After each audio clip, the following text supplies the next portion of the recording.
नमस्कार शिक्षक मित्रांनो, विधानसभा निवडणूक 2024 या निवडणुकीमध्ये मतदान अधिकारी क्रमांक 3 च्या कार्यामध्ये जो बदल झालेला आहे त्या संदर्भातील हा व्हिडिओ मी आपणासमोर सादर करीत आहे। अतिशय सोप्या पद्धतीनं आपण हा व्हिडिओ जर पाहिला तर आपलं निवडणूक कार्य एकदम सोपं होऊन जाईल असे मला वाटते। तर चला मग पाहूया मतदान अधिकारी क्रमांक 3 चे कार्य। मतदान अधिकारी क्रमांक 3 कडे कंट्रोल युनिटचा प्रभारी आहे। त्याकडे कोणकोणते दस्तऐवज असतात तर कंट्रोल युनिट आणि मतदार चिठ्ठ्या ह्या दोन गोष्टी मतदान अधिकारी क्रमांक 3 कडे राहतील। एक, मतदाराने आणलेली दुसऱ्या मतदान अधिकाऱ्याकडून चिठ्ठी जमा करून घ्यावी।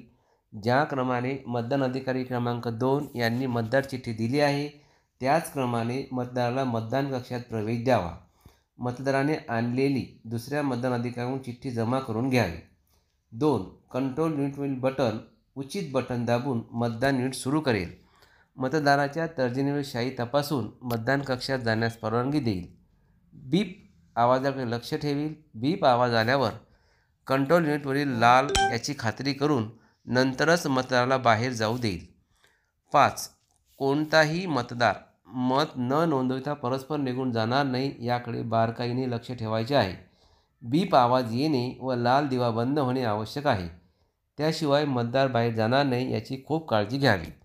6, मतदाराने आणलेल्या मतदान चिठ्ठ्या नीट सांभाळून एका प्लॅस्टिकच्या त्या बॅगमध्ये ठेवेल व 50-50 चिठ्ठ्यांचे व्यवस्थित बंच बनवून त्याला स्टॅपलरने पिन करून किंवा रबर लावून ठेवेल। मतदान करायला नकार दिलेले मतदार बाबतीत करायची कारवाई।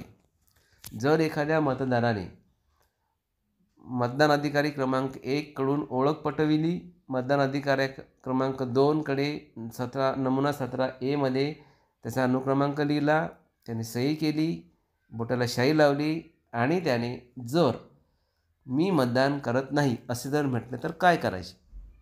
1, एखादा मतदार मतदान चिठ्ठी मतदान अधिकारी 3 यांच्याकडे देईल पण मतदान करायला नकार देईल। अशा वेळेस त्याला मतदान करण्याची विनंती करावी, पण तरीही तो जर मतदान करायला तयार नसेल तर ही बाब मतदान केंद्राध्यक्ष व मतदान अधिकारी क्रमांक 2 यांच्या लक्षात आणून द्यावी। मतदाराला मत देण्यास प्रवृत्त करावे, नोटाबद्दल माहिती द्यावी। मतदाराला नकार कायम राहिल्यास मतदार नोंदवही 17A मध्ये मतदानास नकार असा शेरा लिहून केंद्राध्यक्षाची सही करावी।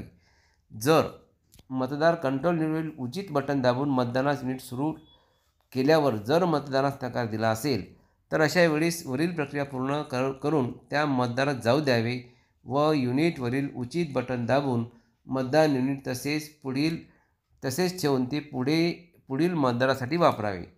शेवटचा मतदार अशा रीतीने मतदानास नकार देणार नाही याची काळजी घ्यावी, कारण एकदा दिलेली कमांड फक्त COचे बटन ऑन ऑफ करूनच निष्क्रिय करता येते, पण जर COचे बटन ऑन किंवा ऑफ केले तर व्हीव्हीपॅटची स्वयंनिर्मित 7 पेपर स्लिप लगेच ड्रॉपबॉक्समध्ये तयार होतात। त्यामुळे शेवटच्या मतदारास फक्त EVM मशीनमध्येच झाले पाहिजे याची काळजी घ्यावी।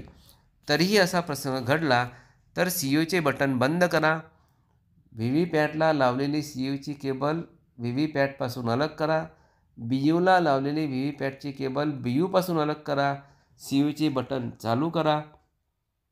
आता तुम्हाला लाल रंगाचा बिझी दिवा दिसणार नाही। मतदानास नकार देणारा हा शेवटचा मतदार असल्याने तुमची मतदान प्रक्रिया पूर्ण झाली आहे, त्यामुळे क्लोज बटन दाबून मतदान बंद करा व पुढील कामे करायला घ्या। 6, 17C मध्ये नोंदवलेल्या मताचा हिशोब पार्ट A मध्ये नियम 49 अंतर्गत मत न नोंदवण्याचे ठरवलेल्या मतदाराची संख्या यामध्ये नोंद करा। अशा प्रकारे मतदान अधिकारी क्रमांक 2 ची महत्त्वपूर्ण कामे आहेत। एकदा आपण परत उजळणी घेऊया। मतदान अधिकारी क्रमांक 2 कडे कंट्रोल युनिट आणि मतदार चिठ्ठ्या राहतील। सदर अधिकाऱ्याला मतदार अधिकारी क्रमांक 2 ने दिलेल्या मतदाराच्या चिठ्ठ्या सिरियल क्रमांकाने जमा करून 50-50ची बंडल करून व्यवस्थित एका प्लॅस्टिकच्या पन्नीमध्ये ठेवायचे आहेत. आणि ज्यावेळेस मतदार हा मतदान करायला जाईल त्यावेळेस कंट्रोल युनिटमधील उचित बटन दाबून त्याला मतदान यंत्र सुरू करून मतदान प्रक्रिया पूर्ण करून घ्यावयाची आहे. मतदान अधिकारी क्रमांक 3ला सदरची 2 महत्त्वपूर्ण कामे आहेत. आपणाला सदर व्हिडिओमध्ये सदर कामाबाबत व्यवस्थित मार्गदर्शन झाले असेल असे मला वाटते. आपल्याला व्हिडिओ आवडल्यास आपण लाईक करा, सबस्क्राईब करा आणि शेअर करा. धन्यवाद.